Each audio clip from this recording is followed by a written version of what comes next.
My name is Kevin Strickland. I'm 62 years old now. I spent 43 years in prison for something I did not do. I was 18 when they arrested me. I walked out at 62. I use a wheelchair. I've had heart attacks, high blood pressure. My ability to stand is not what it was. I'm speaking now because the record needs to be told, not the way they told it, the way it happened. April 25th, 1978. I was watching television, talking on the phone at home.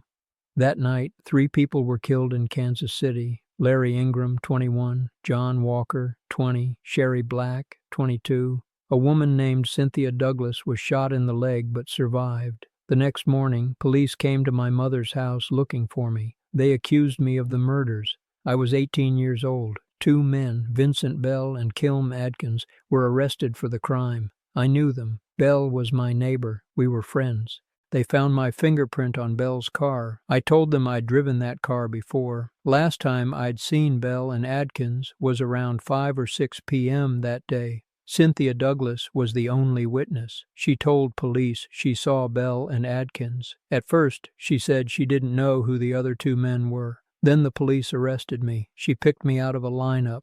Later, she said detectives told her, just pick Strickland out of the lineup and we'll be done. It will all go away. Bell and Adkins confessed to the murders. Both of them said I wasn't there. A fingerprint was lifted from the shotgun used in the killings. It wasn't mine. It's never been identified. There was no physical evidence linking me to the scene. My first trial ended with a hung jury. The only black juror refused to find me guilty. After the trial, I heard the prosecutor told my lawyer, "I'll make sure this doesn't happen next time." At the second trial in 1979, the prosecutor used his challenges to remove every black person from the jury. It was an all-white jury. After an hour of deliberation, they convicted me. 1 count of capital murder, 2 counts of second-degree murder. I was sentenced to life without the possibility of parole for 50 years. Bell and Adkins made plea deals. They each got 20 years. They served less than 10. I got life. I appealed in 1980. The Missouri Supreme Court dismissed it. I filed motions for decades. Everyone was denied. In 2009, Cynthia Douglas sent an email to the Midwest Innocence Project. She wrote, "I am seeking info on how to help someone that was wrongfully accused. I was the only eyewitness and things were not clear back then, but now I know more and would like to help this person if I can." No one followed up. Douglas died in 2015.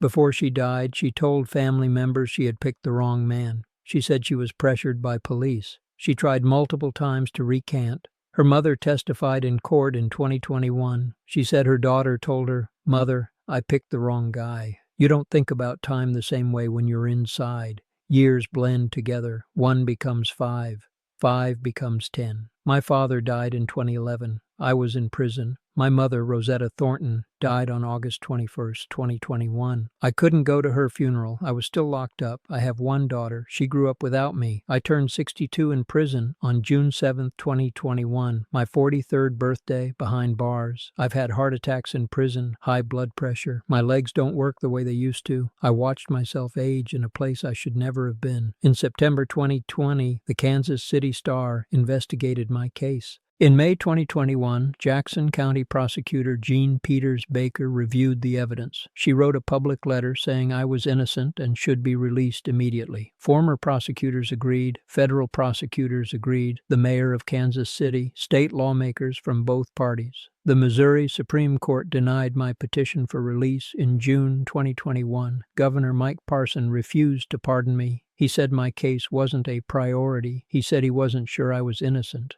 The Missouri Attorney General fought to keep me in prison. He said he believed I was guilty. My mother died 2 months before I was freed. I never got to say goodbye. In August 2021, Missouri passed a new law allowing prosecutors to petition a judge to overturn wrongful convictions. Prosecutor Baker filed a motion on August 28, 2021 to set aside my conviction. A 3-day hearing was held in November 2021. The court heard testimony about Cynthia Douglas's recantations, about the fingerprint on the shotgun that wasn't mine, about Bell and Adkins both saying I wasn't involved. On November 23, 2021, Judge James Welsh vacated my conviction. He wrote, "The court's confidence in Strickland's conviction is so undermined that it cannot stand.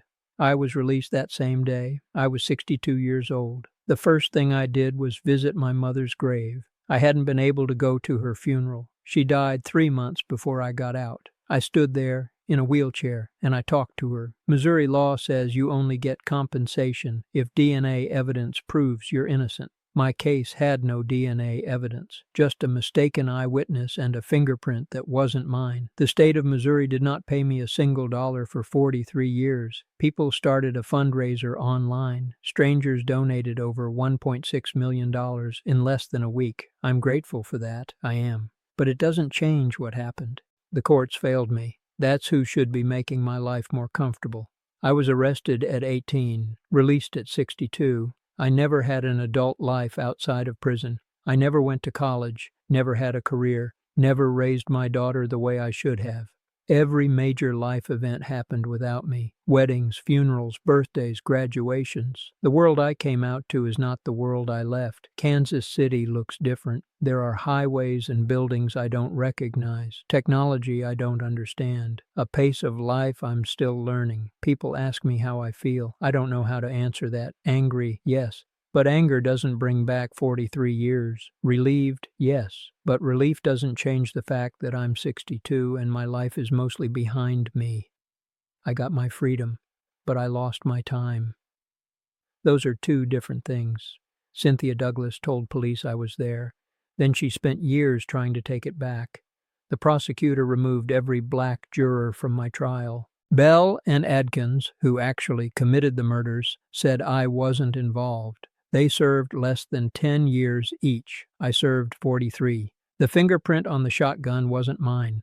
The court knew that in 2021. The evidence was there all along in 1979, but no one looked closely enough. These are the facts. They're in court documents, public records, testimony under oath.